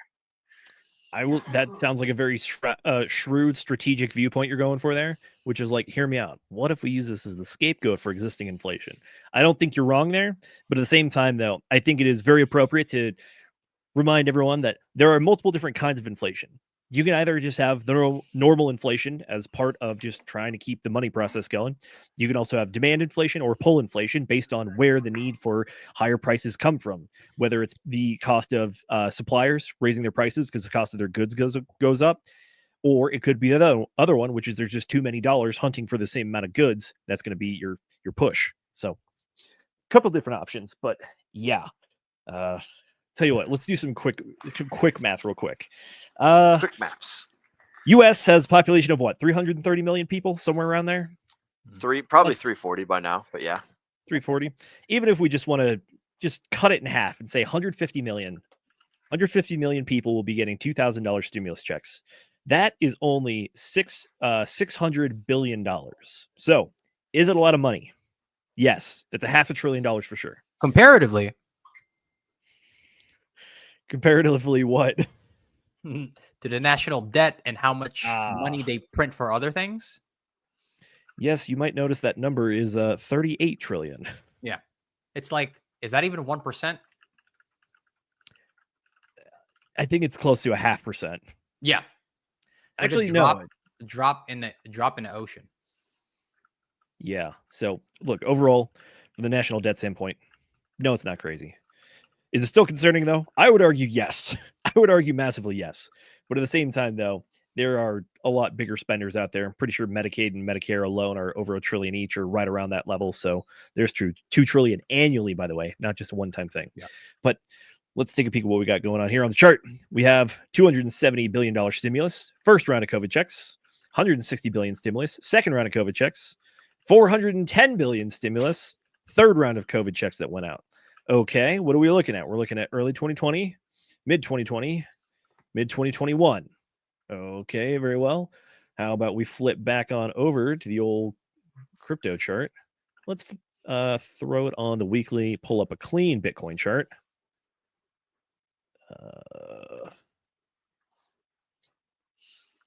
That's the same one. What am I doing? Come on, Z, get after it. All right. 2020, early 2020. Well, we have a crash. Then we have recovery. May, still not massive pumps. When do we get massive pumps? October of 2020. So that's after our second round of stimulus. Then again in 2021, well, would you look at that? It actually came out right between the double top, or at the time, what we thought was the single top or a potential top. Because by the way, remember, Pi cycle top indicator hit right around here. So stimulus checks, I could see how you can craft the narrative that stimulus checks help push crypto to a second all-time high. I also think there are a lot of other factors at play there. But at the same time, the timing, coincidence, well, I think not. So look, overall, this is something we've been talking about for a while, which is that stimulus checks, especially during COVID, when people were living well below their means, savings were very high, debt was towards the downside. Americans, unfortunately, are kind of historically debt carriers, but it is what it is. So during those times, that was some of the reason why we saw the massive gains that we did. And tell you what, let's go ahead and pull the price range. So even from here to here, what are we looking at? 500%, or a 6x in price. And that's, you could argue it's due to the stimulus checks, but honestly, the stimulus checks are just kind of representative of something larger, which what I would argue is the fact that it's an injection of capital into the market. There are multiple ways to do that. Stimulus checks is one of them for sure. Yeah. Gosh, I think I want to say last week on Walk the Block, I want to say Tracker mentioned that there was a possibility of stimulus checks coming out, and I did not believe it. And then Will showed me this today, and I was like, oh my gosh, okay, this might actually happen. Gentlemen, are you guys surprised by this at all? Because I am. No. I know people always we always gripe about the irresponsible fiscal policy of the government. But at the end of the day, it's one of those things that we can talk about it. We could discuss how it's harmful for anybody who's like middle class and below, because the wealthy aren't. I mean, you could argue that the wealthy are actually benefited by inflation, because their debt remains the same, and and then there's more money injected into the economy. Their good debt remains the same. Go for the old Robert Kiyosaki play there. Exactly. Yeah. So it's not surprising to me. And I've gotten to the point where I'm like, inflation is inevitable. Inflation of the money supply is inevitable. And so can I do anything about it? The answer is no. I'm not born in the United States, so I can't run for president, and I have no desire to do so, even if I was. And so the only thing that I can think of is to take advantage of that situation. So no, I'm not surprised. But if there is stimulus checks, then I will take advantage of the inevitable pump across the markets that will most likely happen. Now, again, the other caveat, right? I'm always going to be injecting some reality into people's expectations. We have a larger market. Liquidity. Market. Yeah, we have a lot larger market in terms of market cap, in terms of number of assets. So you have to temper your expectations as far as how many excess you're going to return and what is going to get those massive returns. Everything is probably going to experience some gain, right? 2x, 3x. But are you going to see the 30 to 50 to 100 to 1,000 excess across every single shitcoin? The answer is no. You're going to have to get really lucky, or you're going to have to be really good at picking the winners, right? Because arguably, this is the only injection of capital that we've heard of so far, at least the one that's made the most noise. This is small in comparison to the injection of capital that we got during COVID. Smaller comparatively. In a larger market that also has to compete with other sectors that are gaining a lot of tailwind, the AI sector in particular. Right. Yeah. Just for some quick numbers here for you. So the total of all the COVID checks that went out, it was about an $800 billion stimulus package. Even just doing the bad napkin math, coming to $600 billion, it's definitely smaller. We're gonna have to actually see what the final number is. But you made a very, very good point, which is at the market cap, because comparatively, a higher market cap takes a lot more energy to move. Back in 2020, during the time when the first stimulus checks went out, the crypto total market cap, Bitcoin included, everything, $260 billion. We are currently sitting at 3.5 trillion. That is a massive, massive difference there. Yeah. So, and dude, think about it. A $260 billion valuation, like some of these coins come out, like some of these projects coming out at multi-billion-dollar valuations, right? That was the entire crypto space during COVID, during helicopter money. Now you're in the trillions. So just think about the comparison there. So you're going to have to be very selective, and you're also going to have to be like, okay, I got a 2-3x. I should probably at least take out my principal and some profits, and then, take like, I'm going to take a bet on some of these smaller assets that I think are going to hit the 20s, the 30s, the 50s, the 100x's, right? But man, oh man, if there was a time where I think a lot of people are going to get if we've heard a lot of these stories of people getting left behind or like round tripping it during COVID, it's gonna be a lot worse this time, man. Because people's expectations is like they're so head in the sand, like heels into the sand. Top indicators haven't hit. We haven't had an alt season. It has to happen. And a lot of people are going to get caught with their pants down, and they're going to round trip it. And man, we're going to lose a lot. We're going to lose a lot of people. That makes sense for sure. And by the way, when it comes to all the altcoin stuff, you mentioned you briefly touched on both halves. We really beat up the market cap idea, which is that higher market cap is harder to move, requires a lot more capital. But at the same time, when it comes to the altcoin space, just look at the amount of altcoins that there are. The ones that you're well familiar with are now bigger and heavier, but there are so many more tokens because this cycle in particular, it has gotten infinitely easier to launch a token. Like how many? I would love to see the stat on how many tokens got launched through Project Crypto Fund or any of the other kind of like websites that really help you build tokens, like Pump.Tires or any of the other automated services. Which, by the way, a lot of these crypto companies offer these services to people at probably pretty competitive rates. So the space has exploded just from the size, but also the number as well. So, like Jay, you were saying, it's you either got to get really good at picking winners or you got to get really lucky because they just added a lot more of those bingo balls to the hopper to figure out which one's going to pull out as the big winner. Yeah. Over And 36 million total tokens exist in Really? circulation now. Yep. If you're neither of those two, if you're not lucky or if you're not good at picking winners, like I said, whatever you pick, you're gonna get some return from it. But just be aware that you're gonna have to swallow the very big horse pill of, okay, I might have to be satisfied with a 5x, if that. Oh no, not my 5x. Oh no, no, 5x, bro. Get out of No, here. I hear you. I don't know if you remember this one, Will. I pulled it up when I showed folks my profit taking strategy little calculations I did last time. But I pulled up the market psychology chart and overlaid it on the Ethereum chart from last cycle and showed that psychologically, it was pretty easy to kind of gaslight yourself into round tripping. It is very possible to do it last time. And guess what? We have muted returns. We have a very weird cycle. The timing's all in question now. So yeah, you best believe that there's more landmines out there. So that's market psychology chart. Hey, I'm telling you, it remains undefeated, I think. So yeah, like round tripping, watch out for it. Yeah, you hit that 5x, that might be it. Bro, when Ethereum hit 3K, I was like, do I want to inject 20% back in? And I was like, bro, follow your plan, man. I wanted to just click. I was like, man, I'm getting a lot more Ethereum if I dump this 20% back in.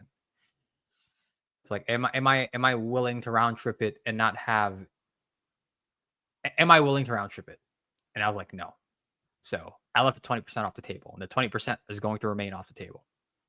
No. Hey, I would argue that's a very prudent position to take there. Build the plan, stick to it. Unless conditions on the ground have changed and the plan is still good, don't change the plan. Yeah. True. Gosh.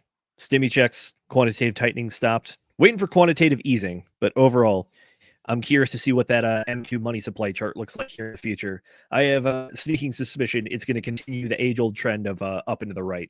Just a little bit steeper this time around, if you know what I'm saying. Gosh. Alrighty. Tell you what, gentlemen, I believe that was it for our final news story. Any final things before we get out of here? It's gonna be a fun week, man. It is indeed. Yeah. If we do get the government reopened and we get those data points that we did not get last month, those are the things that I'm really interested to see how the market has priced that in. Looking for that as well.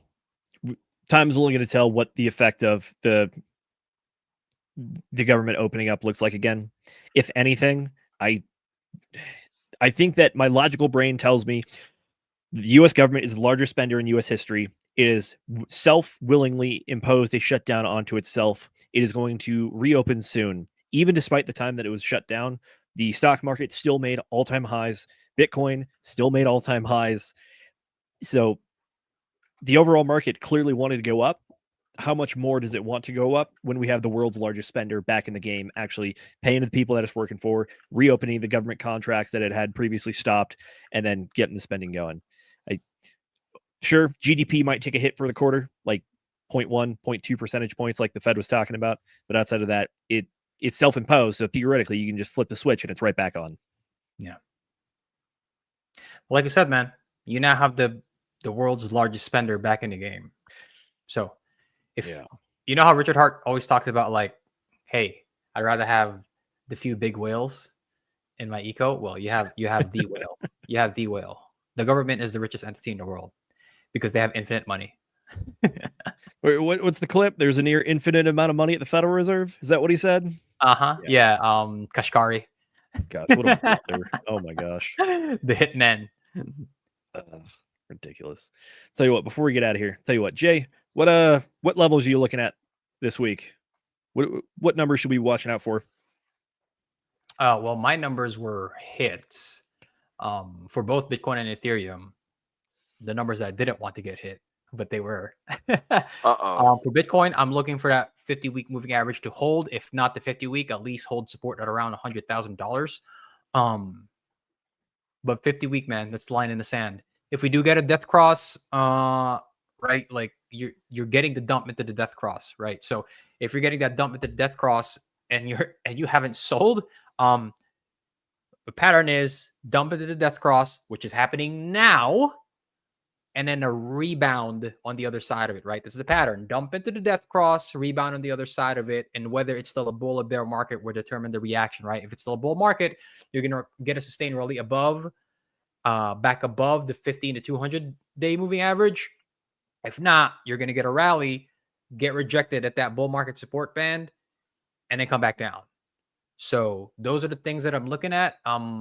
If you haven't sold, man, this is kind of a risky time to sell because you're contending with the rebound after a death cross dump is happening. So just be cautious, pressing that sell button if if you haven't already, and yeah, look for the 50-week to hold. If there's anything, if there's one takeaway from today's stream, is look for that 50-week simple moving average to hold. You want that to hold. And then next is look at the bull market support band.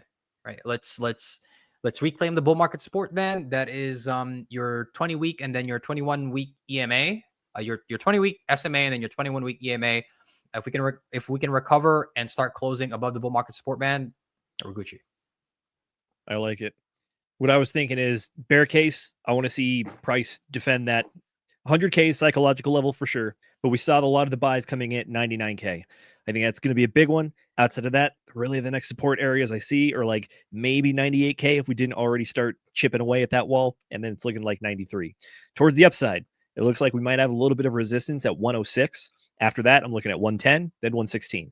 Again, all the moving averages along the way. Currently, they're at 107, 110, and 111, almost 112. So that's what I'm looking at there. And I also want to keep, I want to see RSI keep building these higher lows. Ever since we got that, the final dump there, you got all the way down to, what is this, about like 32? Since then, it was chopping sideways, but the RSI was still climbing higher and creating higher lows. I would love to see more of that going on to show that the bull market is still alive and well. But at the same time, I can't put my wishes and my wants and desires onto the market. It's going to do what it does. So yeah, watch out for it. Will, what you got, sir?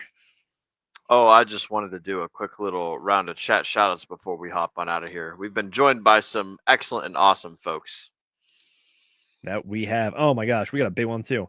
Tell you what, let's hit the man, the myth, the legend, the Herc, coming in here with a ZAR 99.99. Yep. What is that? South ZAR. African rands. South African rands. I don't know what the conversion is there, but it's either about way, $5, $6 US. So hey, shout out to our good friend the Herc. Yeah, he's a homie. We love this guy. Absolutely. By the way, he was saying Christy is king. Christ is king. Christy is king, and he has changed it up and updated it to Christ is king. Good to see you, sir. Christ is indeed king. That is most excellent to have you with us. Shout out to the Herc hopping in here super early. I think he was telling us it's like 4 a.m. over where he's at whenever we do the streaming and stuff. So good to see you up early in the morning, broski. Always a pleasure, sir. Yes, also, thank you.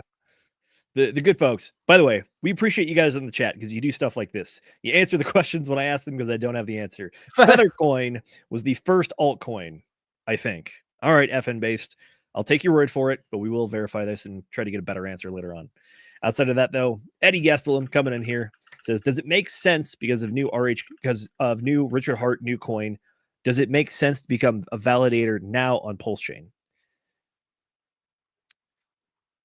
Is anything fundamentally changed for validators? I don't think so. Unless you think that the new It's OTC cheaper to be a validator, that's for sure. That it is. It's definitely cheaper now. If you're looking at buying up, what is it, 64 million Pulse? 32 million? 32 million. 32 million Pulse is what it takes to be a validator. And the hardware, which you can get at validatorstore.com, I believe. Good folks over there. They make validators you can run yourself, or you can just pay the guy to build one and keep it in his closet for you. And then you just have access to the software, but he'll take care of the hardware for you. He builds the dang things. So I haven't seen any negative reports with that going on. But as far as your question, do I think the math on being a validator has changed? Really, the only thing that has changed is the price. If you think that the new project is going to bring a lot more volume to Pulse Chain, it could be an indicator to become a validator. But at the same time, though, I think that being a validator is being willing to chase that 10 to 12% consistently and be happy with that. And then also just have a way to hold Pulse Chain long term for things beyond a single cycle or swing trades, that kind of stuff. So to me, if you weren't a validator before, unless you had an interest in being a validator, you just never pulled the trigger on it, the answer for me is probably still no. And you can buy portions of validators using the Degen protocol. They have NFTs over there, and also there's Project Pi, which is some sort of magical, incredibly complicated thing that I don't understand. So single-sided Pulse Chain staking. The NFT ones is super easy for me to understand. So that's what I do is I go and hang out with the Degen protocol guys, and that's how I get my my Pulse Chain validators. That's true. They're good folks as well. We like those guys. They're fun. Mm-hmm. Alrighty. That is it for the chats. I do believe, but just Herc, he's saying, good seeing Jay again. He's happy to catch you on stream. There you go. Alrighty, folks. We talked about government and opening. Talked about the new Richard Hart project, ProveX, Mr. Prove token, whatever it is. Talked about markets. Talked about STIMMY checks. We had a pretty good week. I mean, news week. We did not have a good market week, but it makes for good news to talk about and talk about the charts. So either way, gentlemen, it's time that we do the last thing. Any final thoughts, and let the folks know where they can find you and what do you got going on in the near future? Agent J, take us out, sir. I like the Mr. Prove name. I don't necessarily like. I don't know how I know how I feel, but we won't share the thoughts here at the tail end of the stream. But out of all the RH stickers, I think I like the Mr. Prove token the most in terms of just the name. I think it's pretty dope. They have already changed the name. It is now ProveX. It is no longer Mr. Prove. Well, that's fucking gay. Well, that's what you get. Mr. Prove was so dope, bro. But there was a Telegram, or not a Telegram. There was a Twitter poll, and ProveX beat out Mr. Prove by like 70% majority or something like that. Oh my gosh, that's a blowout. Yeah. Well, I guess to keep the naming sense consistent, right? You got to have the X in there. I guess so. Yes. But aside from where you can find me, in. Oh my, I haven't been to social media in such a long time. Instagram. What's my Instagram? You've had a vacation from the cesspool? Agent _ J Schroth on Instagram. Underscore P90 Hex on X. And then you can catch me if you can catch me in the Telegram. I've separated myself from creating, like, here's the thing. I'm still creating content. But the fact of the matter is, what I've realized is that I could make like 1 or 2 videos about the high and low probability scenarios, and that's like all the content that I needed to make. Like for the gents at Walk the Block will know, like the last video that I made, I was like, here's your high probability scenario. We probably sweep the low. Here are your levels. Here's a low probability bullish scenario. And then guess what? The high probability bearish scenario played out. So I'm probably going to make another video talking about, like, all right, where's our next 2 high, like what are our next high probability and low probability scenarios for the bull and bearish case. And then I'm probably just going to leave it at that. So you could find me in the Telegram. And I think that's it. I don't have any other socials. I've already forgotten all of my socials. Aside from that, thank you everybody for joining us on this wonderful Sunday evening. We know that time is your most valuable asset, so we do appreciate that you spend some of that time here with us. Will, The folks at home can find me in Kansas and Nebraska. I'm currently in Columbus, Nebraska. I will be shortly going down to bumfuck nowhere, central Kansas. So that's where you guys can find me. Other than that, I'm in the Telegram, just like Agent J. T.me/DRT. Join now for those of you guys who are listening. And I don't think I'm not doing book club. Or no, I am. Am I doing book club? No, you're doing book club this week, Zenith. So you're the one that has to choose that. As far as streaming stuff goes, I don't have any plan for Wednesday. So if we don't have any special guests or anything going on, then I'll show up. I'll tell you guys what I think, and then I'll hop off. And if other people join, then other people join. And if they don't, then they don't. That's what we got going on for Whiskey Wednesday. By the way, you guys can find everything that we do here on the Degen Roundtable. We're live at 8 p.m. Eastern every Wednesday, Friday, and Sunday, as it says right over there. And that's all I got. Zenith, go ahead and take us out, good sir. Will do. Folks, you can find me over on Instagram and X at ZenithDI. Outside of that, you can find us here in the Telegram or on stream with us. Again, just like Will said, Wednesday, Friday, and Sundays. Wednesday coming up, we obviously are coming off the tail end of Richard Hart announcing the new Mr. Proof token, now Prove X token. So would love to try to get the homies on there, cut it up with us. Want to hear your thoughts. How do you feel about it? You actually going to sack for this one again? You want to actually use the project, or you just like that it's a cool thing coming out? You like cool people doing cool things. We'll see if we can get some fun guests of ours on there for that one. But outside of that, on Friday, that's right, I am back to leading book club. We had an excellent book club this last Friday as well. We covered Starship Troopers. That was a recommendation from Will. It was fantastic. It's definitely on the lighter side, the more fiction, more fun side. But at the same time, I was surprised how much actual just good philosophical thoughts going on in this. They take a few pages to actually just make a full-on retribution of Karl Marx, calling him an idiot and being like, it doesn't make sense. He's stupid. He could have changed the world, but he's a fool. He's a fool. Yeah. Anyways, the book this week, I think this might be my final foray for our trilogy into the Devil's Advocate saga. We've been focusing on books that maybe are arguing against things that we usually talk about here because we want to understand the other side of the argument better so that we can take it down ourselves. And like iron sharpens iron, one man sharpens another. And those weird liberals, as Will calls them, that whine in their books for 10 hours, they drive him mad instead. This week, we're covering, this is going to be a fun one. We're covering America's Bank, the epic struggle to create the Federal Reserve. I was told that this is a look into the Federal Reserve as a heroic story about how they overcame the odds to create this wonderful institution that does so many good things. I'm sorry, I can't even get through that with a straight face. I'm going to put up the poop emoji in the Telegram so that way the folks at home know that this is a dog shit book. But the topic has been created. Hey, man. This one. Winners write in history, right? To the Germans, we were the villains. Yep. Yeah, it's true. It's true. Alrighty, this one is by Roger Lowenstein. And yes, you can find this one on Audible. I'm not going to recommend another non-audio book again. Did that once. Thankfully, let's not do it again. But outside of that, I'm looking forward to this one. Will, thank you for the excellent recommendation of Starship Troopers. I'm sorry, I'm going to torture you again. That's your reward. That's the way she goes, boys. Don't Cool. worry. And then, I'll get my revenge, Zenith. I know you will. I think you already had something picked out for me, and I'm like, you know what? I deserve this, and we'll get through it together because we just like hanging out on book club, and we appreciate all you guys that show up to that one. By the way, that is I know it's definitely not your usual crypto stuff, but it's an absolute blast. It looks like you guys have a good time with us, and we love seeing everybody that pops in, whether it's Moondog, whether it's Johnny Chaos, Moonpilled, Tam, all the other folks that show up for that one. You guys are the best. And then lastly, yes, next Sunday, we're going to be back.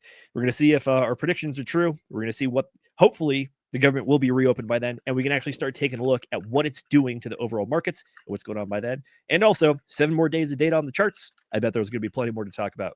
But that is all we got tonight. So it is now that time of the show where I do the thing because I am the one hosting / producing. So, folks, I want to thank you all for spending your valuable time here with us on the Degen Roundtable. As our very own Agent J just said, we know that time is your most valuable asset, and we appreciate you guys investing it right here with us every time. Ladies and gentlemen, my name is Zenith. More importantly, you have been watching the Degen Roundtable. Mr. Producer, that's me. Go ahead and get that trigger finger ready because it's time to remind all the folks at home to remember to degen responsibly.